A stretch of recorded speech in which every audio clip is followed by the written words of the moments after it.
오늘 힘이 실리는 아이언샷이라는 주제를 가지고 나왔는데요.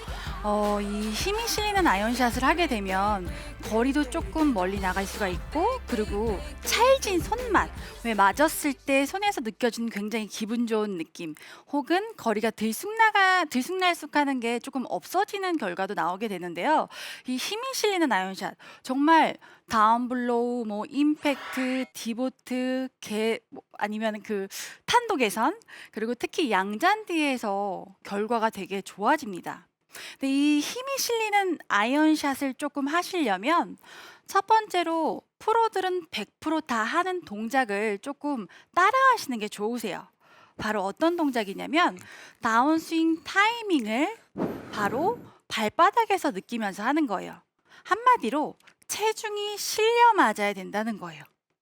대부분 프로들 같은 경우는 올라가서 다운스윙 시작을 할 때 왼쪽 다리에서 체중이 느껴지면서 스윙을 스타트하는데, 이렇게 되면 뭔가 묵직하게 맞는 느낌을 느낄 수가 있거든요. 근데 많은 일반 골퍼분들이 제가 레슨을 했을 때 올라가서 스타트하는 타이밍이 다리가 아니라 약간은 팔로, 두 동작을 보면 올라가서 다리로 오면서 가는 느낌이랑 올라가서 왼쪽 다리로 체중이 실리면서 도는 느낌이랑 체중이 실리기 전에 치는 느낌이랑 확실히 다를 거예요. 그래서 요런 하체에서 쓰는 타이밍이 왼발바닥으로 체중이 느껴지는 거를 조금 느끼면서 하시려면은 약간의 연습 방법도 필요한데요.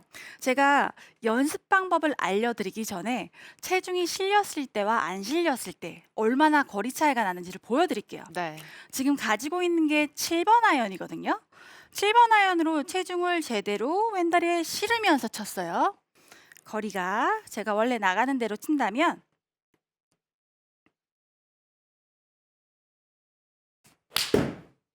굿샷. 샷.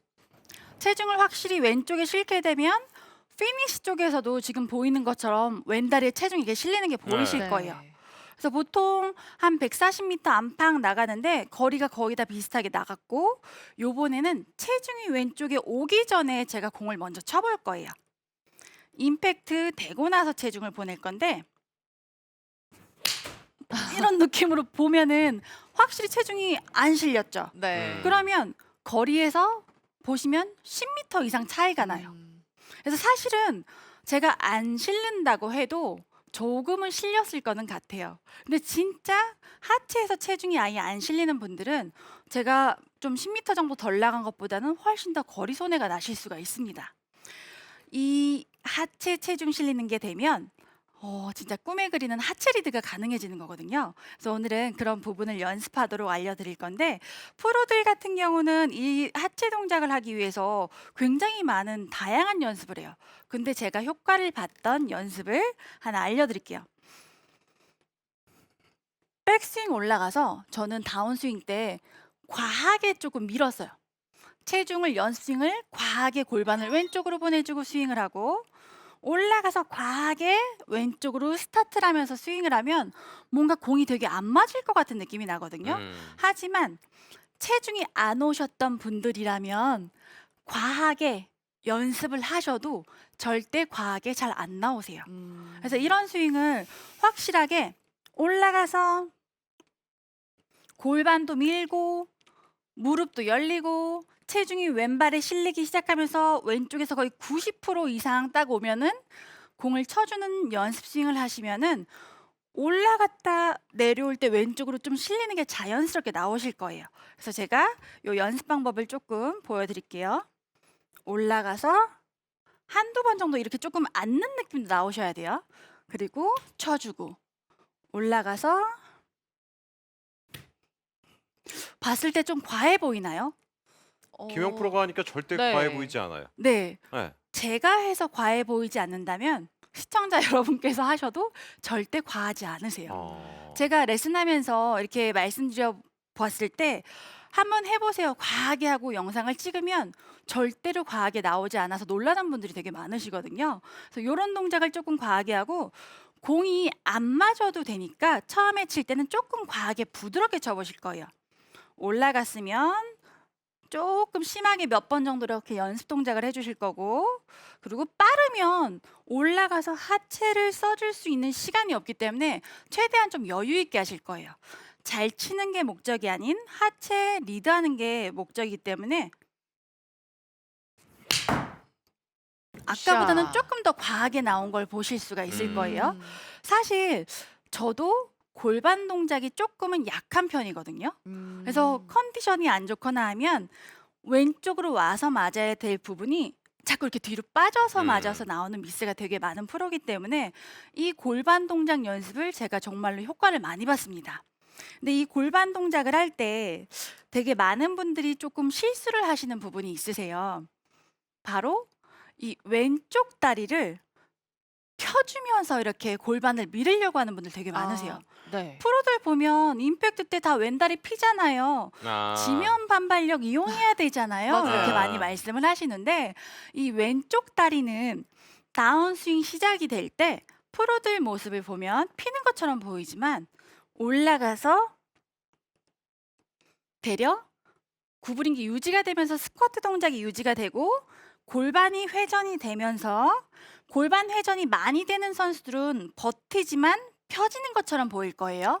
근데 골반 회전이 많이 되지 않는 선수들은 특히 남자 프로님들이 이렇게 치는 분 많은데 저도 이제 골반이 많이 안 돌다 보니까 왼 무릎이 다 펴지지 않고 골반이 살짝 돌고 이 정도에서 맞아요. 근데 프로들이 펴진다고 해서 왼 무릎을 피게 되면 체중이 와야 될 때 피면 뒤로 빠지세요. 체중이 와야 될 때 펴버리면 뒤로 빠지면서 네. 힙 스핀이 빨라지고 힘도 안 실리기 때문에 한 가지 유의하셔야 될 건 다운스윙 때 왼무릎을 절대로 피지 않고 버티고 돌린다는 거예요. 힙을 돌릴 때도 왼무릎 구부러진 건 최대한 유지를 하면서 회전을 해주셔야지 체중이 실리는데 실리는 체중을 펴버리면 뒤로 빠져버리시니까 어설프게 지면 반발력을 이용하신다는 거는 차라리 안 하는 게 훨씬 더 낫습니다. 아마추어들 상황에서는요. 네. 그러니까 몸에 배어 있지 않은 분들 같은 경우에는요. 왜냐하면 정말 얘기하셨던 대로 계속 잘못된 들썩들썩 하려고 거잖아요. 왼발을 피시는 분들이 상당히 많아요. 오, 예. 정말 굉장히 많은 분들이 왼쪽에서 다운스윙 시작할 때 이 무릎을 굽혀야 되는지 펴야 되는지를 모르는 분들이 되게 많으세요. 네. 그래서 많은 분들이 질문 주셨던 게 왼무릎은 피나요? 굽히나요? 이렇게 많이 물어보시거든요. 근데 실제로 왼쪽 무릎을 피는 날 프로들 같은 경우 저는 너무 피곤할 때 이게 막 펴져요. 아. 버티는 게 아니라 이게 딱 펴지면 방향성이 너무 안 좋아져요. 우선은 힘도 안 실리지만 이 스퀘어존이 조금 약해지기 때문에 방향성 플러스 거리의 손해가 많기 때문에 이 왼쪽 무릎은 이제부터 버텨야지만 체중도 실리는구나로 조금만 바꿔주세요. 버티는 동작, 미는 동작 굉장히 다르죠. 그래서 버티면 말 그대로 왜 왼쪽에 벽을 생기게 하라는 얘기 많이 들어보셨을 거예요. 왼쪽 요 복숭아뼈에서 제가 벽처럼 딱 채를 만들었을 때 왼쪽 무릎이 버티면서 체중이 실리면 말 그대로 벽이 생겨요. 근데 이 체중을 실을 때 많은 분들이 실수하는 부분이 어떤 부분이냐면 프로들 같은 경우는 그냥 골반만 왼쪽으로 이동을 해서 체중을 실거든요. 근데 되게 많은 분들이 발바닥에 힘을 주신다는 얘기를 많이 들었어요. 또 왼다리에 힘을 주신다고 말씀을 많이 하셨는데 체중 운동은 올라가서 내려올 때 내가 아무리 발바닥에 힘을 준다고 해서 체중이 절대로 오실 수가 없습니다. 그냥 간단히 골반만 오면 90% 이상. 발바닥에 힘을 아무리 줘도 체중 절대 안 오고요. 왼다리에 힘을 아무리 줘도 체중이 절대 안 와요. 골반 이동만 되면은 체중 이동은 간단하게 쉽게 나오실 수가 있으세요. 그래서 이제부터는 체중을 실으실 때 골반 이동을 통해서 다운스윙 시작할 때 왼쪽으로 과하게 체중 이동 연습을 하면서 힘을 주는 것도 아니고 피는 것도 아니고 왼무릎 버티고 골반이 왼다리 위로 이동이 되면서 스윙을 해주신다면 훨씬 더 체중이 잘 실릴 거예요. 음.